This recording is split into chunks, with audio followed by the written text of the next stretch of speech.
Calculate the mass of non volatile solute. Non volatile solute, non volatile का मतलब जो vapour में convert न हो, और वोलाटाइल का मतलब जो वेपर में कन्वर्ट हो। डिफरेंस समझ आया? जैसे अल्कोहल, अल्कोहल वेपोराइज होता है, अल्कोहल क्या है? वोलाटाइल है। जल वाटर क्या है? जल भी वेपर में कन्वर्ट होता है, वोलाटाइल है। बट शुगर या नमक, साल्ट ले लो आप, ये वेपर में कन्वर्ट होते हैं क्या? नहीं, ये नॉन वोलाटाइल है। यूरिया की बात करें, वोलाटाइल है क्या? बिल्कुल नहीं। तो ऐसे जो वेपर में कन्वर्ट ना हो उसे बोलते हैं नॉन वोलाटाइल सॉल्यूट। यह calculate the mass of non volatile solute. Clear? जिसका इस सॉल्यूट का मोलर मास दिया गया 40 ग्राम पर mole, which should be dissolved in, जो घुला हुआ है 114 ग्राम ऑफ ऑक्टेन, और सॉल्वेंट हो गया है। और to reduce its vapour pressure, यानी 80% तक, 80% तक इसका वेपर प्रेशर घट जा रहा है। तो फिर यहाँ पे क्या है, देखिए वेपर प्रेशर आ गया है और यहाँ पे सॉल्यूट का मास निकालना है।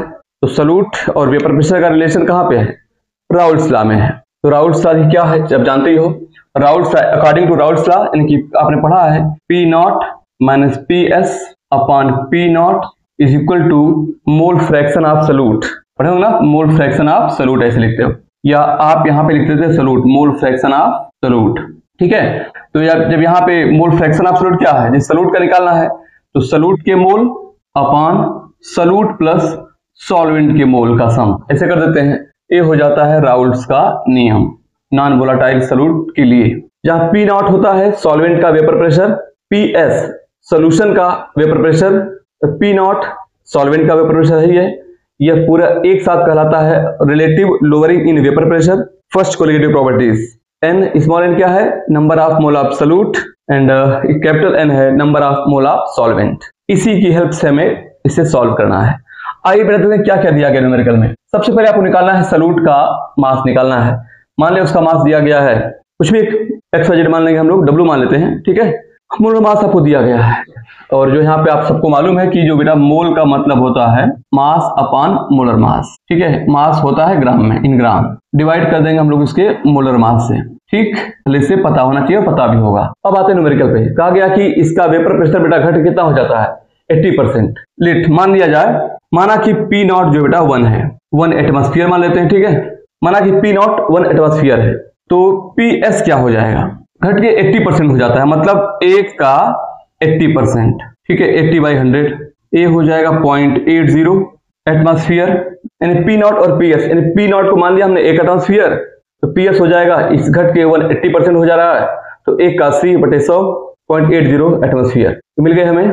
अब यहाँ पे इनकी वैल्यू रखना शुरू करते हैं। यह देखिए, अब ऐसे यहाँ वैल्यू, यहाँ सॉल्व करें, क्या लिखते हैं? तो पी नॉट बेटा देखिए, ये तो हम लोगों ने पा लिया, अब यहाँ इसकी वैल्यू पुट करते हैं। तो पी नॉट कितना दिया गया आपको? पी नॉट हो गया 1 माइनस, और ये हो गया 0.80 डिवाइड बाई 1, ठीक है। पी नॉट 1 है, माना है हम लोगों ने, इज इक्वल टू ये स्मॉल एन, ये क्या है? Number of mole of solute, तो mass upon molar mass. Solute का मास दिया गया, मास निकालना ही है, सॉल्यूट के मास को डब्ल्यू मान लेते हैं, डिवाइड बाई मोलर मास, इसका 40 दिया गया है, तो मास अपॉन मोलर मास हो गया, डिवाइड बाई, फिर सॉल्यूट का मोल है W/40 प्लस सॉल्वेंट का मोलर मास, सॉल्वेंट का मास दिया गया 114। अब इसका मोलर मास भी इतना ही होता है।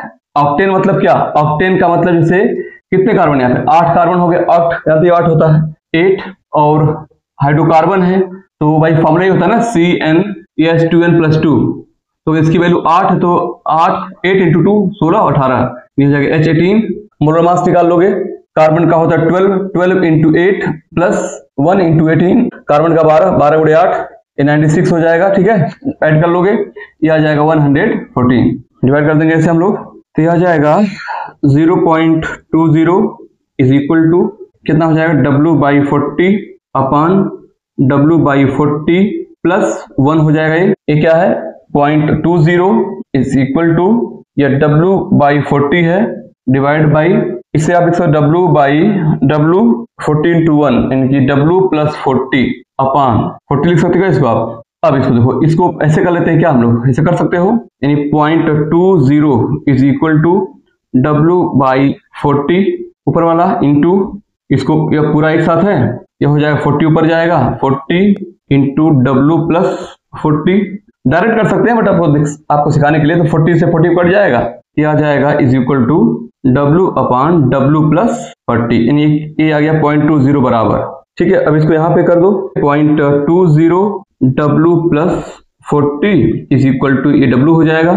ठीक है, अब फिर यहाँ लिखते हैं हम इसको, तो W इज इक्वल टू हो जाएगा, मल्टीप्लाई कर दो, तो 0.20 W प्लस इससे मल्टीप्लाई कर दें तो हो जाएगा कितना, बोलिए 8 हो जाएगा, 8।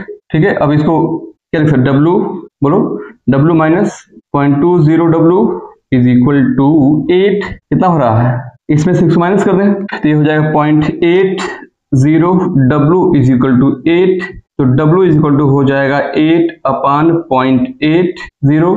आप इसको लिख सकते हैं कितना, 10 ग्राम, क्या ये आ जाएगा 10 ग्राम। ठीक है, इन W इज इक्वल टू हो गया 10 ग्राम। ये है इसका आंसर। इस तरह से निकालते हैं हम लोग सॉल्यूट का